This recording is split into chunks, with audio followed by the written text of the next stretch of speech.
Salut les boiteux, c'est Tom, bienvenue pour ce deuxième épisode de Croisex. Aujourd'hui, on va parler de l'opération en elle-même, le jour J, le jour où ça fait mal. On a vu l'épisode précédent, comment bien se préparer à l'opération et du coup, qu'est-ce qu'on doit faire le jour J. C'est simple, hein, le mieux c'est de bien dormir, bien s'être préparé mentalement, parce que physiquement ça va être compliqué. On prend bien son temps parce qu'après ça va être plus compliqué. Vous verrez que le moindre petit déplacement, ça va être vraiment une épreuve. Donc il faut vraiment se faire plaisir une dernière fois le matin avant d'y aller. Alors, comment ça se passe le jour de l'opération? Déjà, il faut que vous soyez accompagné par quelqu'un, que ce soit un de vos proches ou quelqu'un que vous avez mandaté comme une ambulance ou un taxi qui peut être remboursé avec votre assurance, hein. Tout ça, ça va dépendre de ce à quoi vous avez droit. Mais vous devez vous faire amener à l'hôpital et ensuite vous faire ramener parce que vous allez être sous anesthésie générale et donc du coup il y a des risques à ce que vous ayez des vertiges ou quoi quand vous rentrez chez vous le soir et puis surtout vous ne pourrez pas marcher. Donc il faut bien penser à tout ça quand on prépare le jour de l'opération. Et du coup, voilà, c'est vraiment la première chose à laquelle il faut penser, c'est que quelqu'un doit être là pour vous le jour de l'opération à minima, mais aussi la nuit, parce que c'est une opération qui se fait en ambulatoire et vous devez être quand même sous surveillance, vous ne pouvez pas faire ça tout seul pour question de sécurité. Et du coup, voilà, il faut bien que quelqu'un vous amène et ce quelqu'un dorme chez vous. Alors si c'est un parent, un frère, une sœur, un proche, un ami, voilà, il faut vraiment que vous ne fassiez pas ça tout seul dans votre coin, parce qu'en cas de problème, il faut que quelqu'un puisse vous venir en aide, que vous puissiez contacter l'hôpital, les infirmières qui sont de garde, etc. Voilà, il y a quelque chose d'assez, on va dire, une surveillance assez développée pour vérifier votre état quand vous sortez de l'hôpital. Du coup, le matin, on arrive à l'hôpital sur ses deux jambes, on fait ses admissions, on est accueilli dans sa chambre. Vous avez des infirmières qui viennent vous poser votre perfusion, qui viennent vous donner des petits médicaments relaxants parce que vous allez vous faire anesthésier. Forcément, ça peut stresser quelques personnes.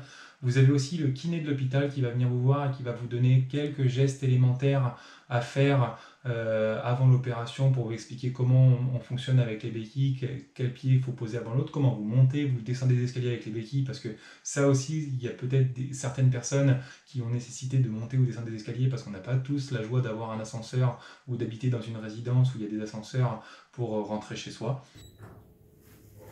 Je vois que depuis ce soir, l'ascenseur c'est devenu la meilleure invention du monde.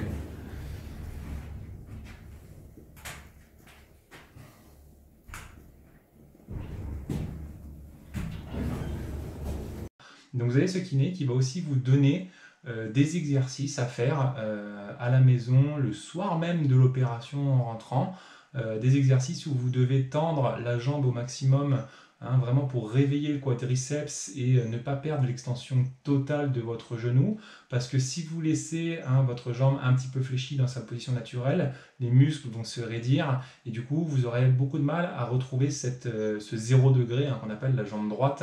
Et donc du coup le travail post-opératoire avec votre kiné, si vous attendez la séance de votre kiné qui est peut-être 3, 4, 5 jours après, il y aura plus de travail à faire. Donc c'est pour ça qu'on vous donne l'exercice tout de suite à faire, de bien tendre la jambe et de réveiller votre quadriceps et vraiment d'orienter votre genou vers l'arrière en appuyant contre un coussin ou contre le canapé ou le matelas de votre lit pour vraiment récupérer cette mobilité. Et ensuite, on vous donne un deuxième exercice pour, pareil, mais dans l'autre sens, pour fléchir un petit peu la jambe parce que vous allez avoir vos muscles qui sont engourdis. N'oubliez pas qu'on vous a arraché un morceau de tendon quand même, c'est pas rien.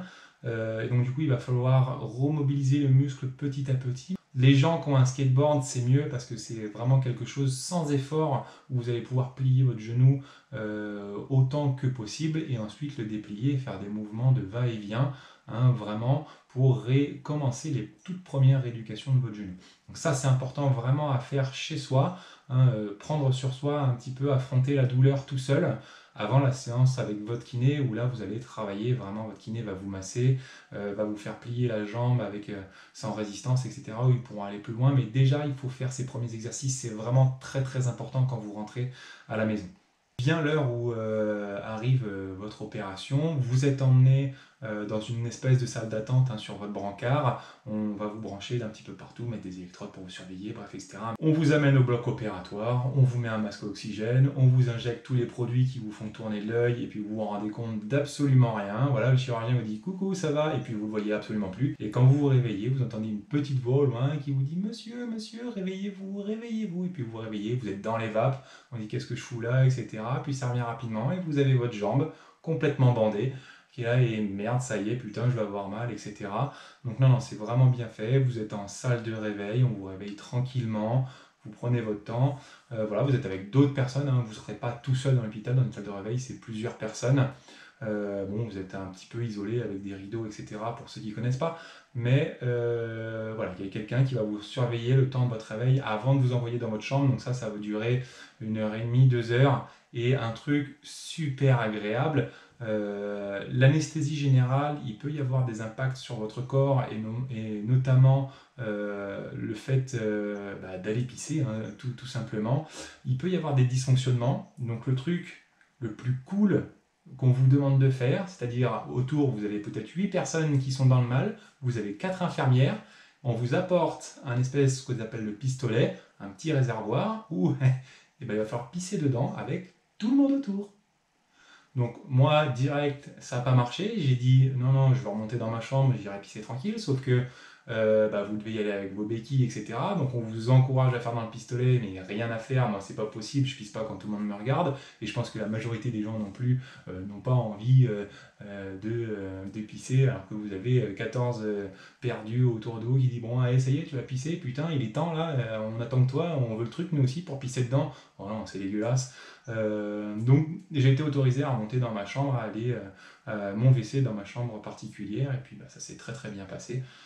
Une fois que vous êtes remonté dans votre chambre, vous avez les infirmières hein, qui viennent prendre des dernières nouvelles, vous retirer votre perfusion, qui viennent voilà, vous donner vos derniers médicaments, vérifier que tout va bien, qu'il y a un contrôle. Ensuite, vous avez votre chirurgien ou un de ses assistants qui vient pour vous faire le débrief de l'opération, vous dire qu'évidemment tout s'est bien passé, parce que sinon vous ne seriez pas monté dans votre chambre. Et voilà, vous êtes prêt à partir, donc vous prenez vos béquilles et puis vous avez les kilomètres de couloir que vous avez mis 3 minutes à traverser en arrivant, où là vous allez mettre peut-être une demi-heure. C'est encore loin pour rejoindre la voiture avec votre accompagnant. Et donc là, il va y avoir un espèce de petit parcours du combattant pour rentrer dans la voiture, parce que vous ne pourrez pas vous asseoir à l'avant, parce que vous ne pourrez pas plier votre jambe. Un petit tuto pour caler 1m90 là-dedans, ça va être rigolo.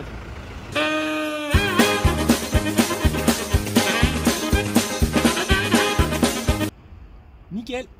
Ce que vous donne l'hôpital aussi au moment de la sortie, hein, quand l'infirmière est venue vous voir avant que vous vous libérez, on va vous donner tout un protocole à suivre sur les 6 prochains mois, vraiment détaillé dans les 30 premiers jours, 45 premiers jours pour savoir vraiment ce que vous avez à faire. Mais c'est vraiment dans les 6 premiers mois, voilà, quel type de sport vous pouvez reprendre, ça on le verra par la suite.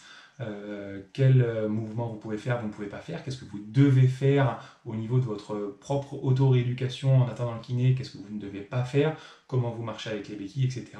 Tout ça c'est bien récité, hein, c'est un document qui vous est donné par l'hôpital, donc vous avez vraiment une ligne de conduite à laquelle vous ne pouvez pas échapper, donc du coup c'est vraiment un guide qui peut aussi rassurer certaines personnes qui se feraient cette opération des ligaments croisés pour la première fois. Donc non, non, tout est bien fait, vous avez vraiment un accompagnement qui est parfait pour vraiment aller sur la voie de la rééducation du mieux possible avec les moindres douleurs. Bilan de l'opération. Franchement, les techniques ont vraiment évolué, je trouve, depuis 8 ans. J'ai pas du tout les mêmes sensations par rapport à la première fois où j'ai été opéré. Je me rappelle la première fois, j'avais été 48 heures à l'hôpital, donc 24 heures avant l'opération et 24 heures après l'opération. Et je me rappelle que la première nuit, j'ai vraiment eu mal. Et enfin voilà, avec les infirmières, etc., qui venaient me réveiller toutes les 2 heures pour prendre l'attention, c'était compliqué. Là, l'ambulatoire, franchement, il y a vraiment des techniques qui ont évolué. Les techniques d'anesthésie aussi, je trouve, parce que là, ma jambe est encore un petit peu endormie, donc ils ont dû mettre vraiment une dose de cheval. Mais au moins, je suis tranquille au niveau de la douleur, ça se réveille un peu, mais avec les antidouleurs hein, qu'on vous donne, voilà, je suis pas non plus j'en suis pas à crever quoi. Enfin, c'est vraiment supportable. Ça tire un petit peu derrière quand même, hein. On vous a arraché des morceaux de tendon, des morceaux de muscle, donc c'est normal qu'il y ait tout qui se reconstruise un petit peu à l'intérieur. Ça cicatrise.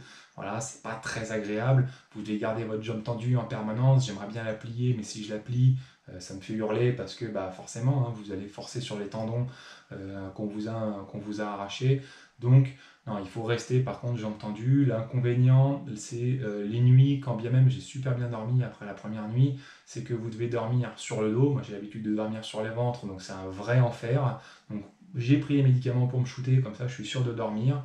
Mais c'est vrai que c'est pas forcément des plus agréables, mais je pense qu'il y a pire, quoi. Enfin, il faut rester réaliste et voilà, il y a vraiment eu des progrès, je trouve, dans cette médecine entre ma première et ma deuxième opération où il y a eu 7 ans d'écart et on est vraiment un peu plus dans le confort sur cette deuxième opération. Je regrette pas du tout et maintenant c'est vraiment le temps au repos et à la cicatrisation pendant une dizaine de jours. J'ai des messages de soutien de ma famille, mes proches, c'est important aussi d'avoir ce soutien-là pour garder le moral. Le moral, ça va être très important déjà pour aujourd'hui, pour surmonter la douleur, mais aussi pour la suite. J'ai flippé avant, mais au final, je me dis, j'ai peut-être flippé vachement pour la petite douleur que j'ai. Après, c'est pas encore réveillé à 100% non plus, donc j'attends un petit peu. On verra bien. Mais franchement, c'est supportable. Donc, faut pas hésiter. Ça se fait très très bien, hein, les chirurgiens, d'autant plus les orthopédistes ou les chirurgiens du sport ont l'habitude. Ça se fait très bien. Voilà, faut s'attendre à ce qu'il y ait quand même 10 jours où c'est un petit peu difficile, se déplacer en béquille, on peut pas plier le genou, c'est pas confortable. Mais franchement, ça se fait très bien, quoi. Voilà, c'est terminé pour aujourd'hui. Vous savez tout maintenant sur ce qui se passe le jour de votre opération et ce que vous allez avoir un petit peu après, hein. Ça, on va voir l'évolution dans les prochains épisodes. En tout cas, je me déplace un minimum. Ça fait un petit peu mal, c'est normal, ça tire derrière la jambe. On n'oublie pas les petits exercices que nous a dit le kiné à l'hôpital, de bien tendre la jambe et écraser son genou vers l'arrière, mais aussi de fléchir avec l'aide d'un skateboard si on en a un. Et puis tout devrait bien se passer pour ensuite faire la première séance de kiné où là ça va faire mal aussi parce que le kiné va forcer un petit peu sur votre jambe parce que il faut bien rééduquer tout le bordel. Donc voilà, et puis ça vous le verrez par la suite dans les prochains épisodes. Allez, salut! Eh enculé, si t'es pas content, je te fous un coup de béquille dans la gueule, moi! Putain.